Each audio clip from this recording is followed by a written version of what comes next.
Hello friends, कैसे हैं आप लोग? आई एम श्योर आप लोग अच्छे होंगे। दोस्तों, मैं भी अच्छा हूँ। मार्केट गिर रहा है, हर जगह हलचल है। एक्चुअली हलचल है नहीं, बनाई जा रही है, मुझे ऐसा लगता है। बिकॉज़ उसके ऊपर भी बात करेंगे, बट पहले हलचल के बारे में बात करेंगे। कौन वो हलचल बना रहा है, उसके बारे में बात करेंगे। मैंने ये देखा कि कई सारे न्यूज़ चैनल्स जो हैं वो ये बात कर रहे हैं कि इंडियन मार्केट पे लाल चादर उड़ गई है और इंडियन मार्केट इतने गिर गए हैं नीचे, क्या किया जाए क्या नहीं किया जाए। एक बहुत ही अच्छी एक्सपर्ट हैं, सीए हैं शायद, कहीं महाराष्ट्र से हैं। वो बात कर रही थी कि क्या मैं अपना पोर्टफोलियो भी बेच दूंगी या मैं वेट करूंगी। तो वो बोल रही थी नहीं, मैं वेट करूंगी।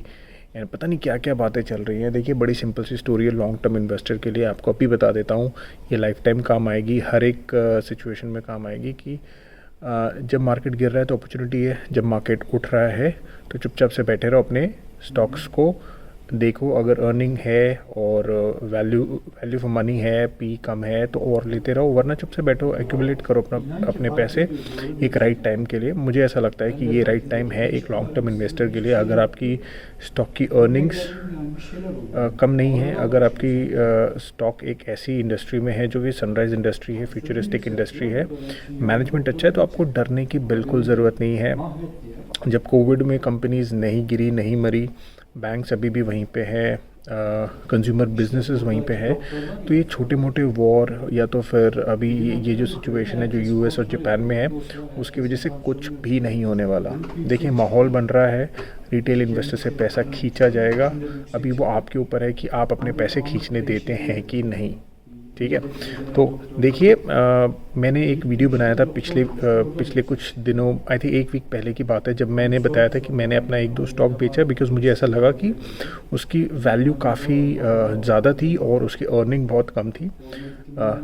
लकीली, फॉर्चुनेटली बोलें या लक बोलें, मेरा वो डिसीजन बहुत अच्छा था। देखिए, if you are going to stick with fundamentals और जो आपको सिखाया गया है स्टैंडर्ड वाइज कि अगर कोई स्टॉक का पीक पे आ गया है एंड अर्निंग्स उतनी नहीं है, then you should, I think you should think कि उसमें से आपने पूरा जूस निकाल लिया, you should come out of it.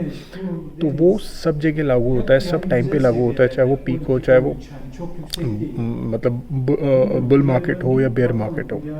तो आपको उस हिसाब से चीज़ों को समझना पड़ेगा। आप डरिए मत, मेरे हिसाब से सिचुएशन बहुत अच्छी है, आइडियल सिचुएशन है for an opportunity for a long term investor to invest. मैं तो वेट कर रहा हूँ। मैंने कुछ पैसे ये एक दो दिन में डाल दिए जब मार्केट नीचे गिर रहा था। और भी गिरेगा तो मैं और भी डालूँगा।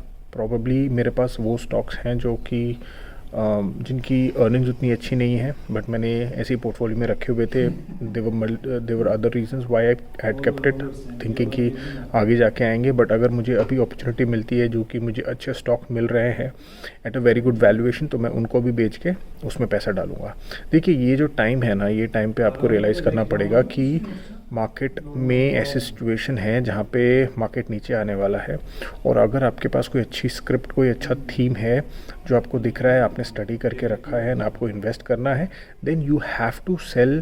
प्रॉबेबली पहले तो आप फंड्स लेके आइए। अगर आप फंड्स नहीं लेके आ सकते हैं, देन आपको वो स्टॉक को जाने देना चाहिए जो स्टॉक की अर्निंग्स नहीं है एंड पी बहुत ज़्यादा हो चुका है। ठीक है, जैसे कि एक एग्जांपल दे देता हूँ कि पी 100 के ऊपर का है और अर्निंग्स 15% है, मतलब ग्रोथ, रेवेन्यू, अर्निंग्स मतलब ग्रोथ 15% की है, तो देयर इज़ नो पॉइंट, मतलब बहुत ही ज़्यादा ओवर वैल्यूड है। हाँ, अगर कोई स्टॉक है, हालांकि थीम पे डिपेंड करता है, कंपनी टू कंपनी डिपेंड करता है उसकी वैल्यूएशन की। कंज्यूमर 50-60 पे भी अच्छे लगते हैं, ठीक है। बैंक्स हैं 70 पे या 60 पे उतने अच्छे नहीं लगेंगे। बट ओवरऑल आपको ये देखना है कि उस इंडस्ट्री में आपके पास जो स्टॉक है उसकी जो ग्रोथ है और उसकी जो पी है, बेसिकली जो whether the stock is over valued और नॉट, वो आपको देखना पड़ेगा। And I think this is the right time कि आपको एग्जिट करना चाहिए for from all those stocks which are over valued and buy those stocks which are at a very good price, very good business. देखिए, अगर आप एक long term investor हैं तो एक बहुत अच्छा बिजनेस होना बहुत ज़रूरी है आपके पास। जस्ट एक एग्जांपल दे देता हूँ उसका भी, कि अगर आप कोई पावर रिलेटेड बिजनेस में हो, ठीक है, तो आप उतना अच्छा नहीं कर पाओगे जितना आप कंज्यूमर रिलेटेड बिजनेस में होगे, बिकॉज पावर रिलेटेड में क्या है कि जो अर्निंग्स है वही रेगुलेटेड है। You can not earn more than 12-13% because government ही आपको रेगुलेट कर देती है। वेरएज कंज्यूमर में आपके मार्जिन के ऊपर है, आपके प्रोडक्ट के ऊपर है। अगर आपका प्रोडक्ट यूनिक है तो you can demand as much margin as possible and the growth also. यहाँ पे अभी पावर इंडस्ट्री में क्या है कि 5,000 का आप प्लांट बैठाइए और उसमें आप कितना निकाल पाते हैं कितना नहीं निकाल पाते हैं। ठंड में यूटिलिटी कम है क्योंकि of course come appliances use होंगे, एसी कम यूज़ होगा, सारी चीज़ें कम होगी। तो आपको एक अच्छे बिज़नेस में एक अच्छी कंपनी होनी चाहिए। एंड अगर ये चीज़ मिल चुकी है आपको तो मैं क्या करता हूँ कि अगर मेरे पास वो कंपनी है, ऐसी कंपनीज़ हैं, तो मैं वेट करता हूँ ऐसे फॉल का और मैं ख़रीदता हूँ, ठीक है। या तो फिर अगर मेरे को ऐसी कोई कंपनी जहाँ पे मुझे एग्ज़िट करना है तो मैं एग्ज़िट करता हूँ और उसके बाद फिर I rather put my money in stock which I am studying from pretty long time, या तो फिर उन स्टॉक में डालता हूँ जो स्टॉक में मैं ऑलरेडी हूँ एंड मुझे ऐसा लगता है कि उसकी वैल्यूएशन अच्छी है and this is the right time to enter. तो ये मैं काफ़ी टाइम से कर रहा हूँ। अगर आपने मेरे वीडियोस नहीं देखे हैं तो आपका लॉस हुआ है, आई एम 100% श्योर। और अगर आपने देखे हैं तो वेरी गुड। देखिए मार्केट में बहुत ज़्यादा फालतू बातें चल रही है, बहुत लोग आपको डरा रहे हैं, ठीक है। बहुत लोग बोल रहे हैं अरे एग्ज़िट करो तो ये करो तो वो करो। देखिए लॉन्ग टर्म इन्वेस्टर के लिए कोई एग्ज़िट नहीं होता, ठीक है। लॉन्ग टर्म इन्वेस्टर के लिए अपॉर्चुनिटी होती है या तो फिर थ्रेट होता है। थ्रेट एज इन थ्रेट भी नहीं होता है। अगर मार्केट ऊपर है तो चुपचाप से बेटर हो, पैसे एक्यूमुलेट करो and wait for a right time to enter as input money. And अगर बेयर मार्केट है दैट्स एन अपॉर्चुनिटी, जो आपने पैसा बुल मार्केट में बचा के रखा है वो डालने का। तो मैं तो डाल रहा हूँ, आप भी डालिए, लेकिन सोच समझ के डालिए, अपने फाइनेंशियल एडवाइज़र से बात करके डालिए।